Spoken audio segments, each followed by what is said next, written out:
जब जीव मृत्यु लोक में जन्म लेता है उस समय उसकी स्मृति शून्य होती है। वह ना तो किसी चीज को जानता है और ना ही किसी को पहचानता है। मां के गर्भ से निकलकर जैसे ही बाहर आता है तुरंत ही रोना शुरू कर देता है। वह ऐसा तकलीफ में करता है या कोई और कारण भी है जिसे हम समझ नहीं पाते। क्या आपने भी कभी सोचा है कि आखिर बच्चा जन्म लेने के तुरंत बाद रोता क्यों है? इसके पीछे का सटीक कारण क्या है? हिंदू धर्मशास्त्रों के अनुसार वैसे तो इसके पीछे एक पौराणिक कथा की मान्यता है जिसका विवरण विष्णु पुराण में मिलता है। इस्लाम में भी बच्चे रोने के अपने अलग कारण बताए गए हैं। लेकिन सच्चाई क्या है? यह एक ऐसा सवाल है जिसका सही उत्तर हम सब जानना चाहते हैं। शिशु के जन्म लेते ही रोने के कारण को विज्ञान एक सहज और आवश्यक प्रक्रिया मानता है। तो दोस्तों आइए इस वीडियो में सबसे पहले हम बच्चे के रोने को लेकर वैज्ञानिक दृष्टिकोण समझते हैं। फिर हिंदू धर्मशास्त्रों में वर्णित उस पौराणिक कथा को जाएंगे जिसका उल्लेख विष्णु पुराण में मिलता है। नमस्कार दोस्तों, स्वागत है आप सबका हमारे चैनल की चैनल को सब्सक्राइब कर लीजिए और कमेंट बॉक्स में जय श्री कृष्ण लिखकर परमात्मा को अपना आभार व्यक्त कीजिए।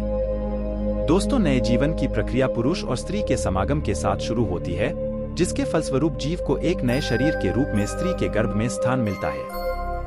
जब तक बच्चा माता के गर्भ में रहता है तब तक वह सांसारिक दुनिया से अनजान होता है। माता के गर्भ में वह जीवित तो होता है परंतु वह सांस नहीं लेता। उसके शरीर को खाना पीना इत्यादि मां से जुड़ी गर्भनाल से प्राप्त होता रहता है। बच्चे के फेफड़े तो बन जाते हैं लेकिन वह प्रयोग में नहीं रहते। बच्चा मां के गर्भ में एक पतली झिल्ली के अंदर बंद होता है जिसमें तरल पदार्थ भरा होता है। इस तरल पदार्थ को वैज्ञानिक भाषा में एमियोटिक फ्लूइड बोलते हैं। यही तरल पदार्थ बच्चे के मुंह, श्वास नली और फेफड़ों तक में पहुंच जाता है। लेकिन जब तक बच्चा मां के गर्भ में रहता है तब तक इस तरल पदार्थ से बच्चे को कोई कष्ट नहीं होता, बल्कि इसी तरह पदार्थ की वजह से वह मां के गर्भ में सुरक्षित रहता है। प्रसव की क्रिया मां और बच्चे दोनों के लिए कष्टदायक होती है। बच्चा बहुत सक्रिय मार्ग से निकलकर दुनिया में आता है। जिस क्षण बच्चा मां के गर्भ से बाहर निकलकर इस संसार में आता है उसके आसपास का परिवेश बदल जाता है। अब शिशु को जीवित रहने के लिए श्वास की जरूरत होती है। शिशु के फेफड़े प्रथम बार काम करना शुरू करते हैं, लेकिन फेफड़ों में वही तरल पदार्थ पहले से ही भरा होता है जिसे बाहर निकालना बच्चे के स्वास्थ्य के लिए बहुत जरूरी होता है। इसीलिए डॉक्टर बच्चे की डिलीवरी होते ही गर्भनाल को काट देते हैं और बच्चे को उल्टा करके उसके मुंह से इसी तरह पदार्थ को बाहर निकालते हैं। ऐसी असहज स्थिति में बच्चा प्रथम बार रोता है। रोने की प्रक्रिया के दौरान बच्चा एक गहरी सांस लेता है जिससे हवा फेफड़े के अंदर प्रवेश करती है और फेफड़े में भरा तरल पदार्थ बाहर निकल जाता है। इसलिए बच्चे का प्रथम बार रोना बच्चे के स्वस्थ होने का संकेत होता है। अगर बच्चा स्वयं से नहीं रोता तो डॉक्टर बच्चे की पीठ पर हल्के हाथ से थपकी लगाकर उसे रुलाने का प्रयास करते हैं, जिससे फेफड़ों में हवा जा सके और तरल पदार्थ बाहर आ सके। बच्चे के दिमाग को सही ढंग से काम करने के लिए एवं बच्चे के शरीर को सुचारू रूप से कार्य करने के लिए ऑक्सीजन की जरूरत होती है।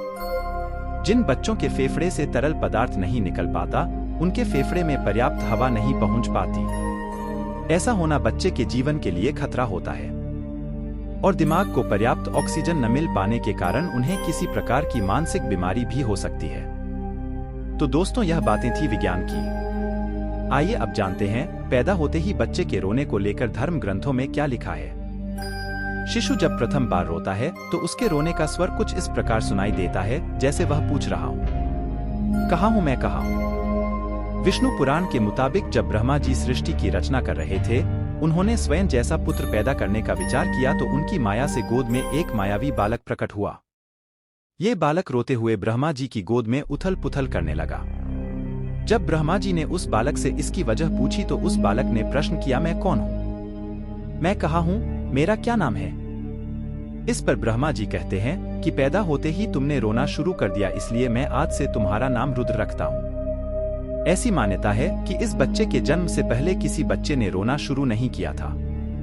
ऐसी पौराणिक मान्यता है कि तभी से जन्म के बाद बाकी बच्चों में भी रोने का नियम बन गया। जबकि इस्लाम धर्म में यह मान्यता है कि बच्चे के जन्म लेते ही शैतान उसके पास आता है। शैतान के छूते ही बच्चा जोर जोर से रोने लगता है। इसीलिए ऐसी मान्यता है कि जब बच्चे की पैदाइश हो जाए तो फौरन उसके दाएं कान में अजान और बाएं कान में इमामत पढ़नी चाहिए, ताकि बच्चा शैतान के डर से महफूज अल्लाह की पनाह में रहे और पैदा होते ही अपने परवरदिगार का नाम सुन ले। क्या आपको बच्चे के रोने का कारण पहले से ही पता था? कमेंट बॉक्स में जरूर बताइए दोस्तों।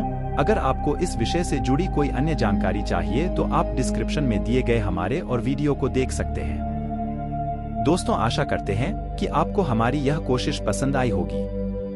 अगर हमारा प्रयास सफल रहा हो तो प्लीज वीडियो को लाइक कीजिए और ऐसे ही वीडियो को देखने के लिए हमारे चैनल सब्सक्राइब कर लीजिए। सर्वे शुभम भवतु। आइए मिलते हैं अगली वीडियो में।